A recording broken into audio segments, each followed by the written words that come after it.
ہم دونوں ایک دوسرے سے محبت کرتے ہیں اور جلد ایک دوسرے سے شادی کریں گے۔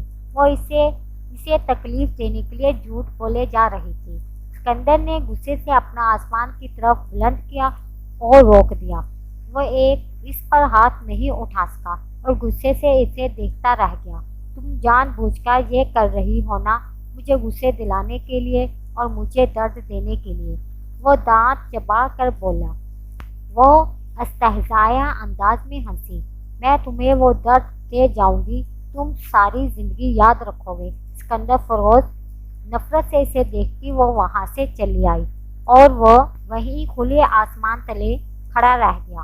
ساری رات وہ اس کے ذہن پر چھایا رہا، دل چاہا اسے شوٹ کر دے۔ وہ کمرے میں ادھر ادھر ٹہلتی رہی، کسی طرح اس کا غصہ کم نہ ہوا۔ اس نے کس بے رحمی سے اس کا موبائل چھین کر پھینکا تھا۔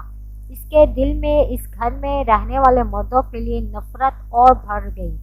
مجھے اس سونے کے پنجرے سے آزاد ہونا ہے، وہ بار بار خود سے کہتی رہی۔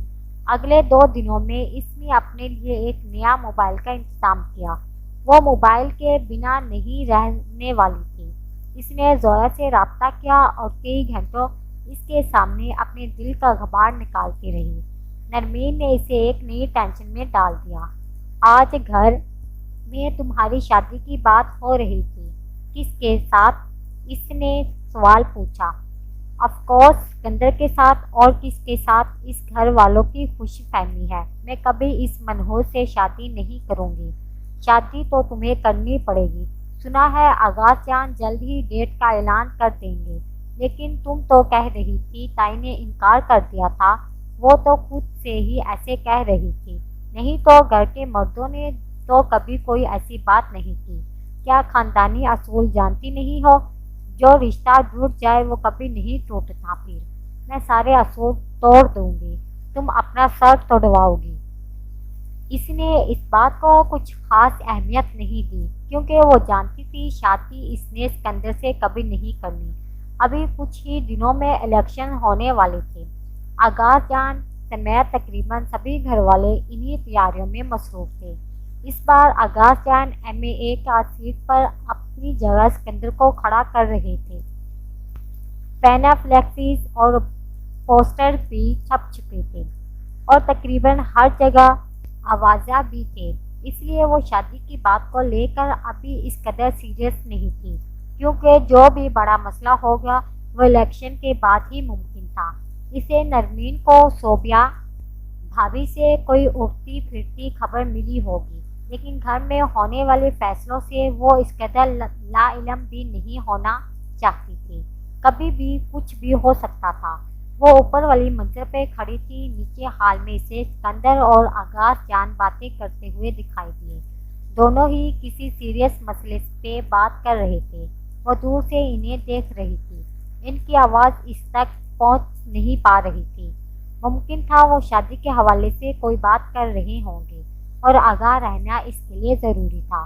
وہ چپکے سے نیچے آئی اور ہال کے پیچھے حصے کی طرف پلر کے پیچھے چھپ کر کھڑی ہو گئی۔ اب ان کی آواز واضح آ رہی تھی۔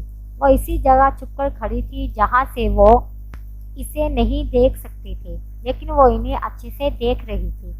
الیکشن سمجھداری کا کام ہے، پیار محبت کا۔ اس نے سکون بھرا سانس لیا۔ وہ اپنی ہی کوئی بات کر رہے تھے۔ بس یہی 1 مہینہ ہے، اس میں لوگوں کے سامنے ذرا چھپ جاؤ، پھر باقی کے 5 سال سر اٹھا کر جینا، اس نے آغاز جان کو کہتے سنا۔ پھر اس نے جانے کے لیے قدم آگے بڑھائے، لیکن اچانک ایک خیال آنے پر رک گئی۔ اس نے ہاتھ میں موجود موبائل کا کیمرہ آن کیا اور ویڈیو ریکارڈ پر کلک کر دیا۔ یہ ویڈیو اس کے بہت کام آ سکتی تھی۔ عوام کا کیا ہے، انہیں بیوقوف بنانا کون سا مشکل ہے۔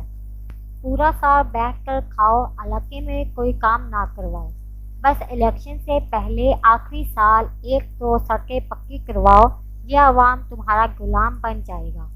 آغاز جان کی یہ باتیں اور کچھ ایسی باتیں اس نے کیمرے میں ریکارڈ کر لی۔ یہ بہت قیمتی ویڈیو تھی جو آنے والے وقتوں میں اس کے بہت کام آ سکتی تھی۔ دوسروں کا ویڈیو بناتے بناتے اس کا خود کا ویڈیو وائرل ہو گیا۔ اسے یقین نہیں آیا یہ کیسے ہوا، کب ہوا اور کیوں ہوا؟ ایک بے یقینی سی کیفیت تھی، اس سے اپنے چاروں طرف دھماکے ہوتے ہوئے محسوس ہو رہے تھے۔ اسکندر نے ایک زناٹے دار تھپڑ اس کے چہرے پر لگایا تھا اور اس کے کان سن ہو گئے۔ آنکھوں کے سامنے اندھیرا چھا گیا۔ ہال میں پورا خاندان کھڑا تھا۔ دیکھو دیکھو کیا ہے یہ؟ اسکندر نے اپنا موبائل اس کی آنکھوں کے سامنے لہرایا۔ پھٹی آنکھوں سے موبائل اسکرین پہ چلنے والی ویڈیو کو بے یقینی سے دیکھا۔ وہ سب کب اور کیسے ہوا؟ وہ اسی کی ویڈیو تھی جہاں وہ ڈانس کر رہی تھی۔ وہ انم کو مہندی پہ کسی کمرے میں لڑکیوں کے ساتھ ڈانس کر رہی تھی۔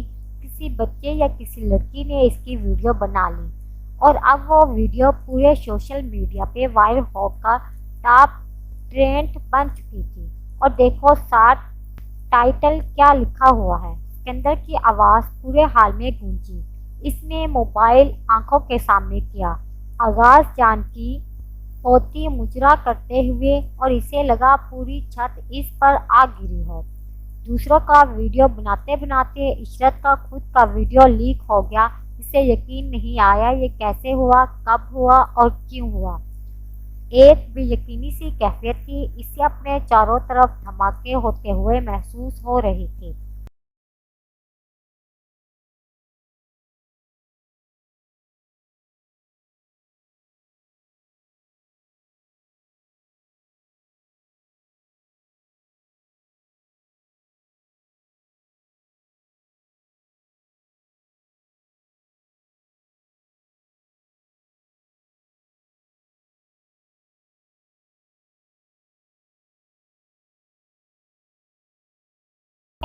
پھر کسی نے آگے بڑھ کر اسے بالوں سے پکڑا اور زور سے دھکا دیا۔ وہ فرش پر منہ کے بل جا کر گری۔ وہ آغاز جان تھے جو اب غصے سے اسے لات مار رہے تھے اور گالیاں بھی دے رہے تھے۔ وہ وہیں بے حسد پڑی تھی۔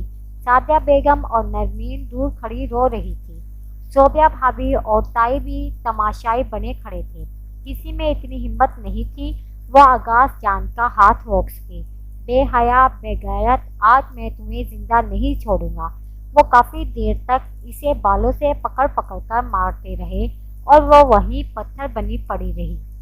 پھر شاید وہ خود ہی تھک گئے۔ انہوں نے اسے چھوڑ دیا۔ اسے نہیں یاد اس کے بعد کیا ہوا، کیونکہ اس کے بعد وہ بے ہوش ہو گئی تھی اور اس نے جب آنکھیں کھولی تو وہ ایک اندھیرے کمرے میں بند تھی جہاں چاروں طرف کباڑ کا پرانا سامان تھا۔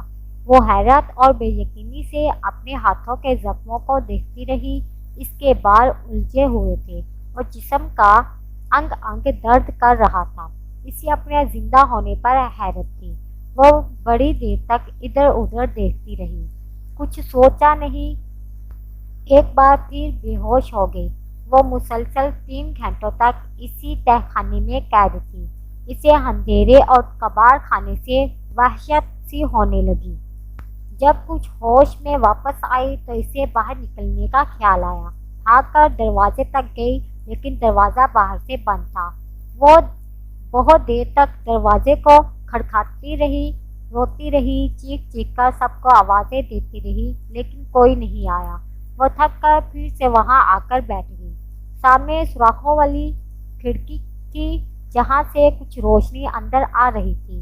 وہ وہیں اس کھڑکی کے پاس بیٹھ گئی۔ اس نے سر کو دیوار سے ٹیک لیا اور کچھ اداسی سے باہر دیکھنے لگی۔ کچھ گھنٹوں پہلے والا واقعہ تو وہ قیامت تک نہ بھول پاتی۔ اتنا بڑا طوفان ٹوٹا تھا اس پر۔ مسلسل 7 گھنٹے وہ وہیں اسی تہہ خانے میں بھوکی پیاسی پڑی رہی۔ اب رات ہو چکی تھی، ہر طرف اندھیرا پھیل چکا تھا اور وہ اندھیرے میں بیٹھی تھی۔ بس روشن دان سے لکیر کی صورت میں تھوڑی روشنی اندر داخل ہو رہی تھی۔ اسے خوف بھی آ رہا تھا، وحشت بھی ہو رہی تھی۔ پھر کوئی کھڑکی کے پاس آیا۔ وہ قدموں کی آہٹ محسوس کر کے کھڑکی کی طرف بھاگی۔ وہ صوبیہ بھابھی تھی اور اس کے لیے کھانا لے کر آئی تھی۔ بھابھی پلیز مجھے یہاں سے نکالیں، وہ روتے ہوئے کہہ رہی تھی۔ تم جانتی ہو عشرت میں ایسے نہیں کر سکتی۔ یہ لو کھانا لو۔ وہ کھڑکی کی سوراخوں کے نیچے کھانا اسے دے رہی تھی۔ مجھے کھانا نہیں کھانا، بس مجھے یہاں سے نکال لو پلیز۔ وہ صوبیہ کے سامنے ہاتھ جوڑ رہی تھی۔ صوبیہ نے کچھ بے بسی سے اسے دیکھا اور کھانا رکھ کر چلی گئی۔ وہ پیچھے سے انہیں آوازیں دیتی رہ گئی۔ کھانا وہیں پڑا رہ گیا۔ وہ روتی رہی، سوراخوں کو کھینچتی رہی۔ رات کو دوسرا پہر بھی ختم ہو گیا۔ نہ وہ سوئی اور نہ ہی کھڑکی کے پاس سے ہٹی۔ یہ وہ تہہ خانہ تھا جس میں اس نے امی کو بھی ایک بار بند کیا گیا تھا۔ یہ اسے نرمین سے معلوم ہوا۔ کسی غلطی کے لیے آغاز جان نے انہیں بھی یہی سزا دی۔ اس وقت شاید وہ بہت چھوٹی تھی۔ امی پورے 1 مہینے تک اسی تہہ خانے میں بند رہی اور آج یہ وقت اس پر آیا تھا جیسے ماضی ایک بار پھر سے پلٹ کر اس کے سامنے آئی ہو۔ رات کے 2 بجے نرمین اور امی بھی ڈرتے ڈرتے اس کے پاس آئیں اور کافی دیر تک اسے سرگوشی میں کہتی رہیں کچھ۔ امی نے اپنی قسم دے کر اسے کھانا بھی کھلایا تھا۔ وہ آغاز جان اور گھر کے باقی مردوں سے چھپ کر آئی تھی، اس لیے کافی ڈر رہی تھی اور بہت کم وقت ہی اس کے پاس رہی۔ اسے اکیلا وہاں ڈر لگ رہا تھا۔ وہ چاہتی تھی وہ دونوں وہاں سے نہ جائیں، لیکن ان کی مجبوری بھی وہ اچھے سے سمجھ سکتی تھی۔ اگلے دن بھی وہ اسی تہہ خانے میں پڑی رہی۔ جانے کب اس کی سزا ختم ہونی تھی۔ اس نے تو باہر جانے کی خواہش ہی اب ترک کر دی تھی۔ یہ دوسری شب کے تیسرے پہر کا واقعہ تھا، جب اسے باہر کھڑی سے کچھ فاصلے پر ایک ہیولا دکھائی دیا۔ وہ اندھیرے میں نظر نہیں آ رہا تھا۔ وہ نہیں جانتی تھی وہ کون ہے، شاید تائی تھی یا دلاور بھائی جو یہ دیکھنے آئے تھے کوئی اس سے ملنے تو نہیں آتا، لیکن اس کے باوجود امی اور نرمین تقریباً روزانہ رات کو چھپ کر اس کے پاس آتی تھی اور اس سے باتیں کرتی، اسے احساس دلاتی وہ بے جان پتھر کی طرح سب سنتی رہتی۔ وہ ہیولا اور سیاہ اس کا بھی تھا، اسے روزانہ دکھائی دیتا، شاید کوئی پہرا لگا رہا ہو، اس کی نگرانی کر رہا ہو۔ تقریباً 1 ہفتے تک وہ وہیں سڑتی رہی۔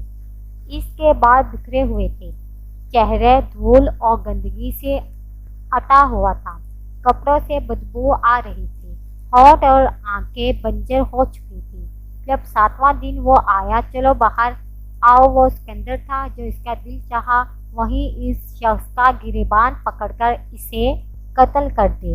وہ اپنی جگہ سے ہلی بھی نہیں اور نہ ہی اس شخص کی طرف دیکھا۔ چلو اٹھو، میں کہہ رہا ہوں۔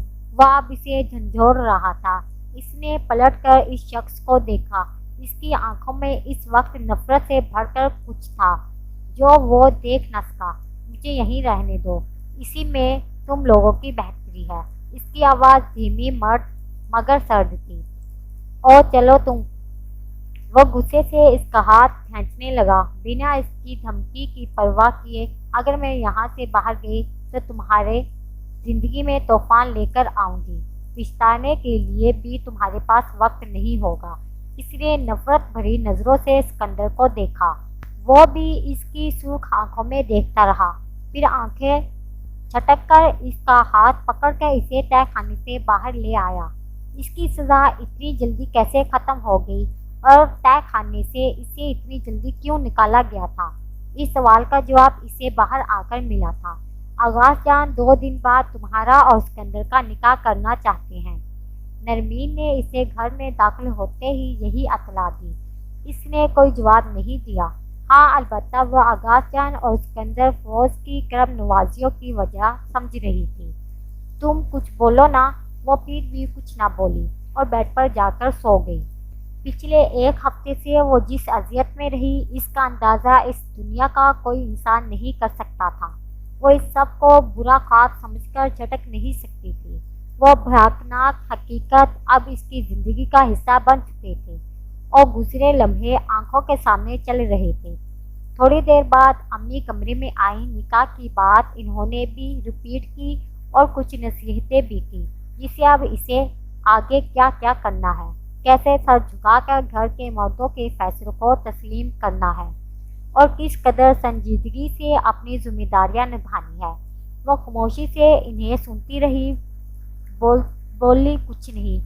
آج کل ہر جگہ اس کی یہ حالت تھی، وہ خاموشی سے سب سنتی اور بولتی کچھ نہیں۔ کچن میں تائی نے بھی اس سے یہی بات کی۔